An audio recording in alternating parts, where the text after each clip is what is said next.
собиқ додситони кули Ӯзбекистон Рашид Қодиров дар бемористони низоми сахти Тошканд бистарӣ шуд. Ин иттилоъро рӯзи 21 май ба бахши ӯзбекии радиозоди яке аз наздикони Қодиров тасдиқ кард. Рашид Қодиров 2 ҳафта пеш баъди боло рафтани фишори хунаш бистарӣ шудааст. Президенти Ӯзбекистон Шавкат Мирзиёев рӯзи 19 май гуфт ки дар 2 ё 3 моҳи оянда додситони пешин тариқи телевизион аз мардум узрхоҳӣ мекунад. ҳоло додситони кул ҳамроҳ бо гурӯҳаш дар зиндон аст.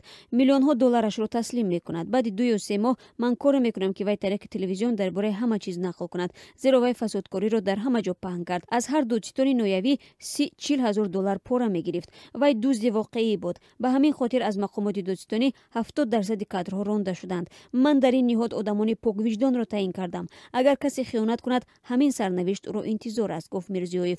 додситони пешини Ӯзбекистон 22 феврали соли ҷорӣ боздошт шуд. вай дар тамаҷҷӯӣ, сӯистифода аз мақоми хизматӣ ва фасодкорӣ айбдор мешавад. Қодиров соли 2000 додситони кул таъин шуд ва моҳи апрели соли 2015 барканор гардид. Алишер Қодиров писари Рашид Қодировро бо гумони тамаҷҷӯӣ ва қаллобӣ дар ҷустуҷӯи байналхалқӣ эълон карданд. зидди падару писар то имрӯз дар ҳаҷми $500 млн шикоят ворид шудааст.